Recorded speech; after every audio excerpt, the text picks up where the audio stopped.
Magandang umaga po mga kamaster. Ngayon po, yan, pinapakita ko po sa inyo. Yan pong ating magiging discussion sa ngayon.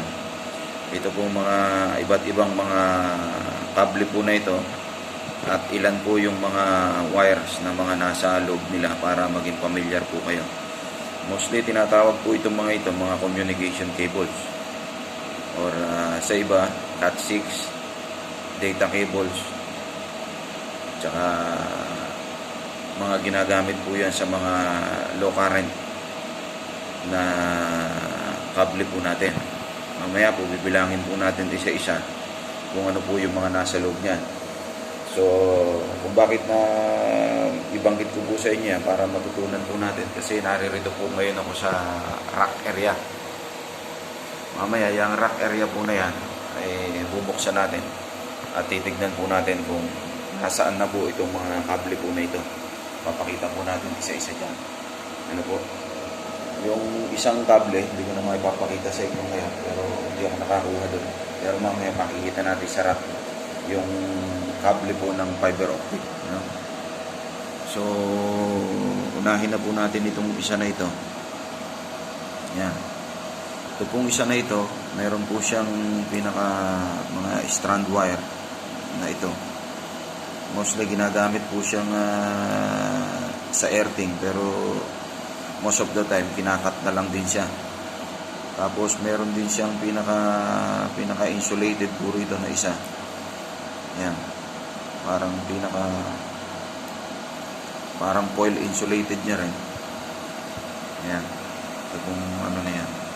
Then meron po siyang 4 na core. Ano po? Yan, makikita po natin. May dalawang,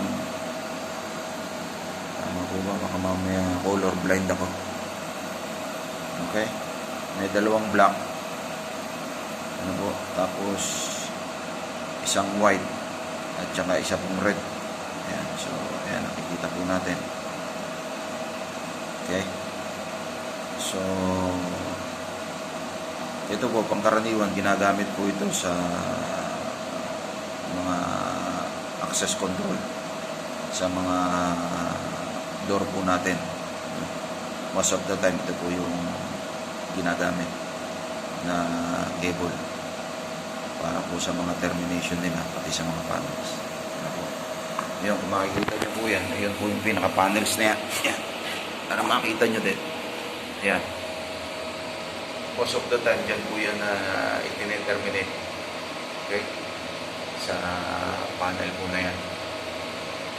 Under po sa SEM system. Yung panel na yan, makikita po natin. Ito pong kable na ito. Dyan po pangkaraniwan na ginagamit po yan. Ano po? Hindi ko lang alam kung meron ito. Pero papakita ko na sa inyo. Ayan. Yan makikita nyo po na dorma na yan. Most of the time, ganito po yung kable na ginagamit niya. Door contact. Ano po? So, pupunta dun yan. Pupunta po dyan sa may panel na yan. Okay? So, matutunan nyo na po itong kable na ito. Yung termination po sa ibang mga video ko, meron na po yan. No? So, hanapin nyo lamang po yung magnetic door sensor. Then, susunod naman po natin, ito pong mga ito. Iba't ibang company at iba't ibang color lang ng kable, pero halos pare-parehas lang. Pero tignan din po natin yung insulation niya kung ano po yung meron. Ano po? So, ito po, tinatawag po siya na 4 pairs. Ano? So, data cables, communication cables, so kung ano man po yung tawag po sa kanya. Pero most of the time, mas kilala po siya as Cat6. Ano po? So, ang Cat6, kung titignan niyo po siya, yan po yung mga color na meron po siya. 4 pairs po ito. Ano po? So, meron siyang plastic sa loob. Yan. Yan. Yan, pinaka parang separator niya po ito. Kasi kung mapapansin niyo po siya, may mga, yan. So, para hindi magdikit-dikit o kung may nasira man, hindi po siya mag-short. So makikita nyo po rito na meron pong green, combine po siya ng white and green. Tapos white and blue. Tapos orange and blue. At saka ito po ay brown and white. Ano po? So mostly ang kapares niya po ay white. Pero pag pinaghiwalay po natin yan, hiwalayin nga natin.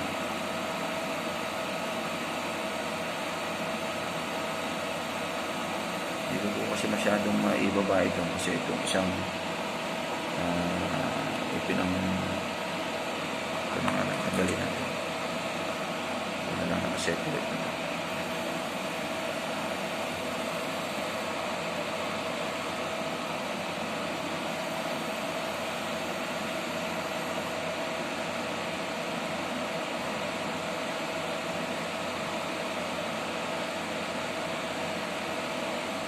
Ayan po siya.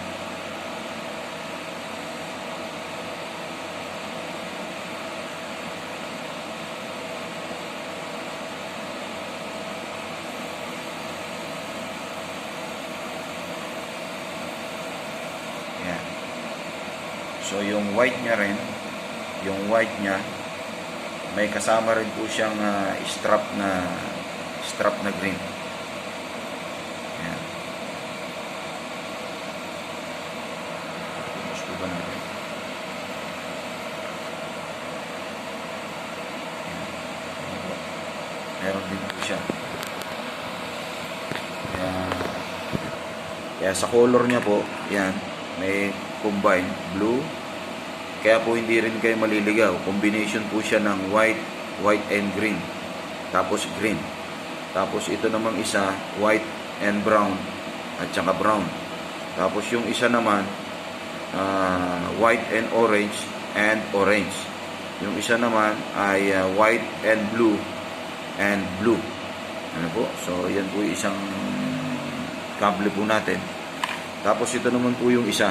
Ito po, medyo ibang type naman din siya ng covering niya. Meron po siyang mga strand. Ayan. Parang kala mo. Meron pa rin siyang earthing strand na pang cover. Kaya kumbaga sa medyo mas matibay-tibay na protection ito. Plus yung pinakita ko po sa inyo na meron po siyang parang foil. Ayan. May pinaka-foil cover pa siya. Pero wala po siya nung separator. Wala siya nung separator. Hindi kagaya nitong isa. Meron po siyang pinaka-separator dito. Yan. So yun po yung pinagkaiba nilang dalawa. Ano po? Pero same lang din po na ginagamit lang, magkaiba lang ng brown. Ngayon, titignan po natin sa loob ng rack. Okay? Sisilipin po natin sa loob ng rack. Yun po mga binabanggit po natin. Ayan. Ito lamang po ang pagbubukas po niyan. Dapat to, pagka may lock na po yan, may pinakasusi na po dito yan. Pero sa ngayon, bukas pa siya kasi under po ng po natin. So gagawin nyo lamang po, nakaganon lang po siya. Pag yan po na open na, medyo sisikwatin nyo lang po ng konti dito yan. Ayan, makita nyo, aangat na po siya. Tapos pipihit nyo po ng kapaganon. So, yan po yung pagbubukas po natin ng rack po natin. Ayan. So, makikita nyo po, may mga iba't ibang kulay for identification purposes lang. Kasi, mostly ginagamit din po ito sa mga, dun po sa ating mga speaker cable, ginagamit din po siya. Tapos sa data, ginagamit din siya.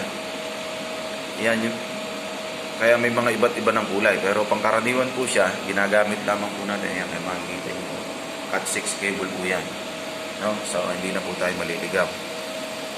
Pangkaraniwan, magiging ganun lang po yan. Naka-color code lang po. Kung saan mo siya gagamitin. Kung halimbawa, itong kulay na ito, gagamitin mo siya for data. So, for data po siya. Kung gagamitin mo naman ito for speaker mo po siya gagamitin.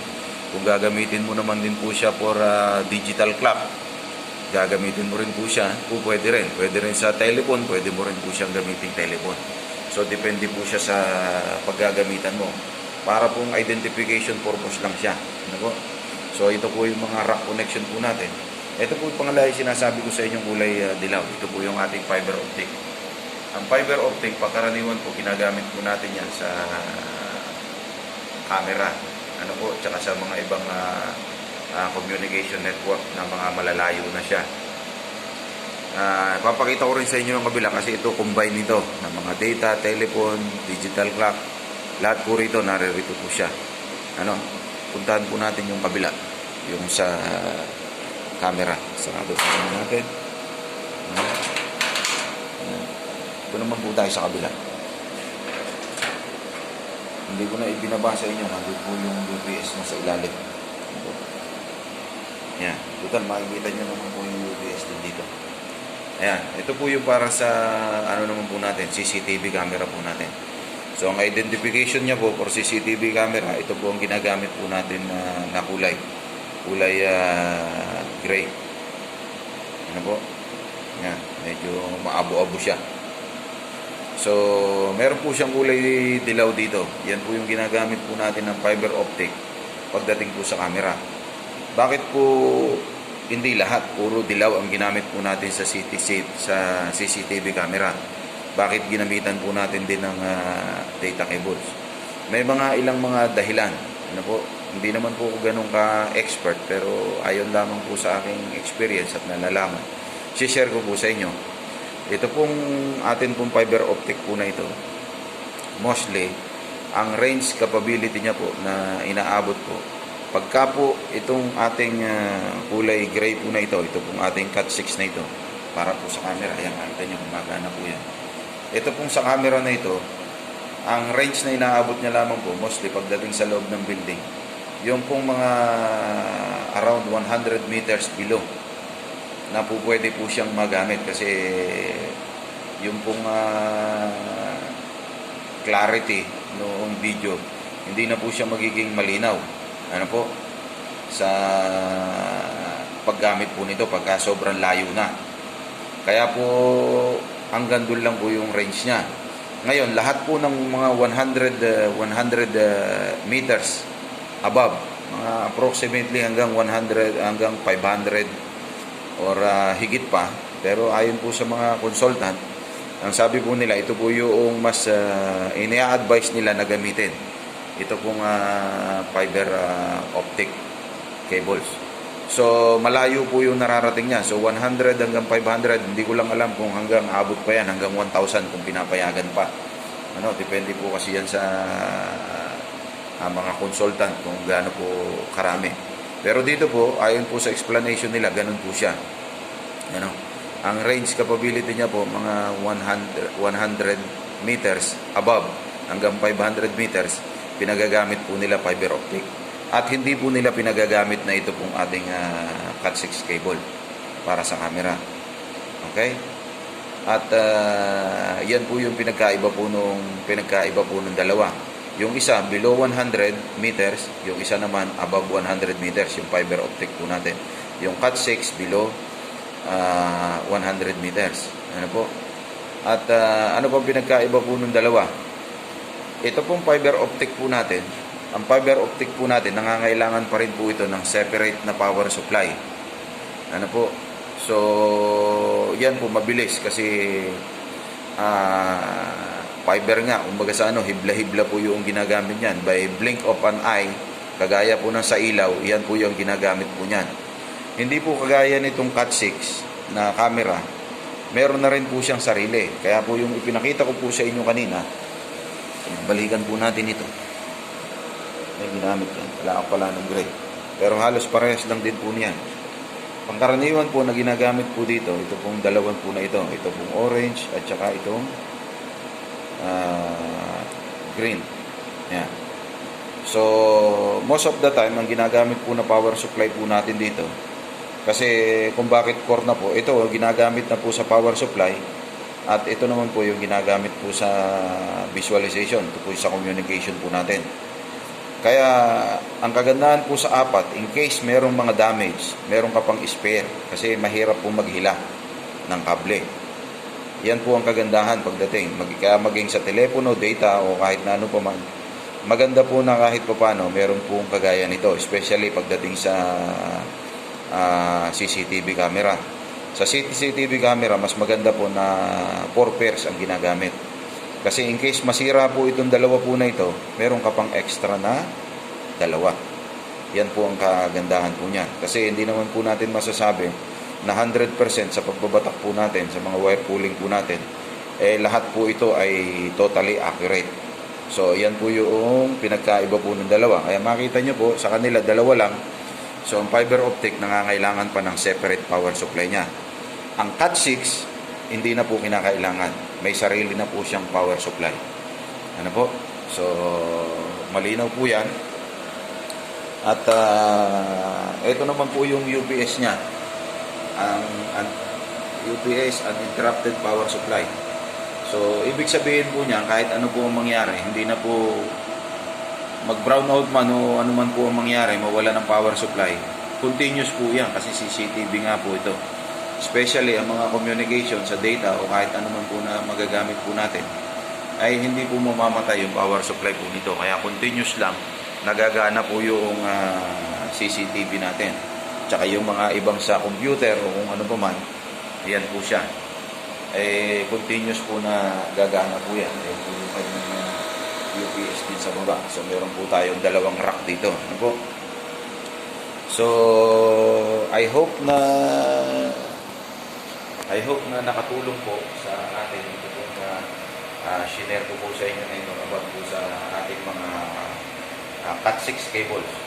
So, maraming salamat po at pinakita ko po sa inyo yung kung nasa loob po ng rack po natin.